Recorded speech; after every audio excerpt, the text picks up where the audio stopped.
Hello and welcome to my new series where I get insights from some of my favorite game jammers into the game design and development process.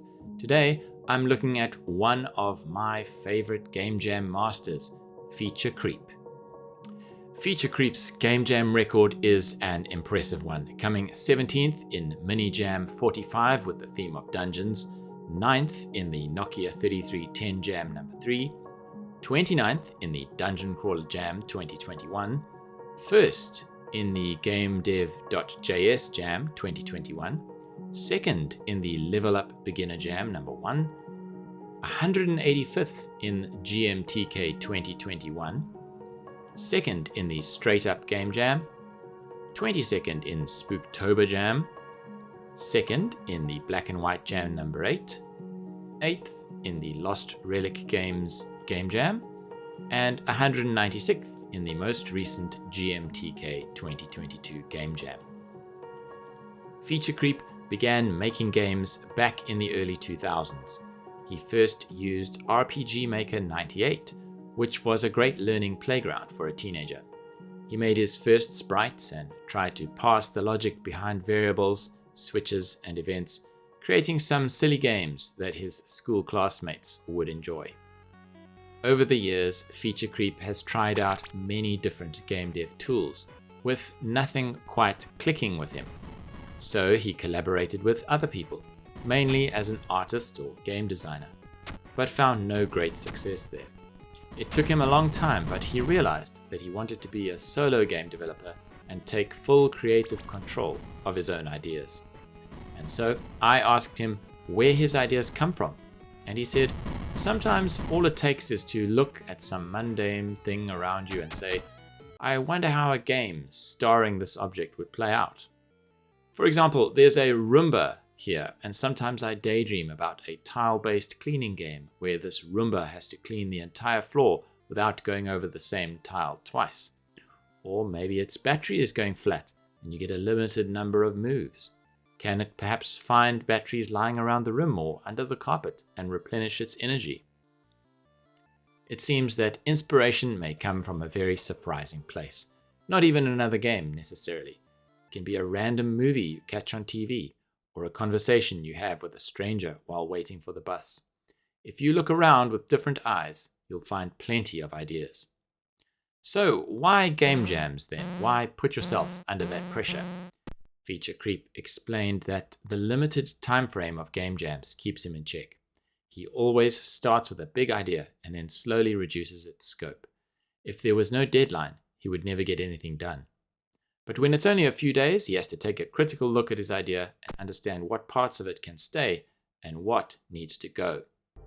FeatureKreep is most proud of his first breakout hit called Flip Flop, which took first place at the GameDev.js Jam in 2021.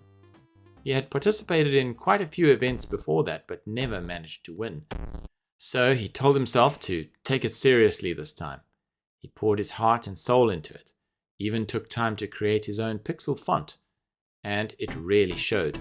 The game resonated with a lot of players, and FeatureKreep got his first real attention as a game developer. Most importantly, he gained the confidence to move forward. He felt like he belonged in game dev. FeatureKreep finds the user interface the most challenging aspect of game design and recommends spending more time or investing in a specialist here if you can. His working method is that when he wants to get the essence of a character right, he would usually doodle them on a piece of paper. Then, to draw their actual sprites, he uses GIMP for the overall design and A-Sprite for animations. To create the games themselves, he uses Construct 3 because it's an intuitive tool with a surprisingly large amount of depth.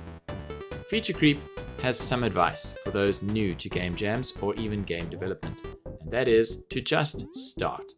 Don't expect your first project to be exactly how you imagine it in your head. Don't expect fame, don't expect riches. Join a community of like-minded people to share your stuff and hold each other accountable. Don't be afraid of criticism, but also don't be afraid to shoot down other people's suggestions. Also, make a habit of working on your game every day, even if it's just one line of code. No matter what you've heard, failure is an option. In fact, he's learned more from his failed projects than he has from all the tutorials that he's ever done. Speaking of tutorials, there are a lot of beginner-friendly YouTube channels dedicated to game dev concepts, such as Game Maker's Toolkit, Mental Checkpoint, Good Guess, Thomas Brush, and so on. But it can be easy to fall into the habit of watching videos and thinking you're actually accomplishing something. Remember to use these channels for inspiration, not mindless distraction. FeatureKreep's industry hero is Edmund McMillan. He's always been an inspiration even before he released The Binding of Isaac and Super Meat Boy. It's impressive how unabashedly personal his games are, especially his earlier Flash games. FeatureKreep's favorite game of all time is Wario Land 4 because it oozes style and creativity. The setting is incredibly imaginative, the gameplay never loses its luster, and no two levels are alike. This is something that he hopes to match with his games. Thank you so much to FeatureKreep for taking the time to share his game dev journey with me. Please enjoy this final bit of wisdom from a game jam master. You don't need much to start making games. Don't wait for the perfect moment or the right idea. Start now, start small, and dream big.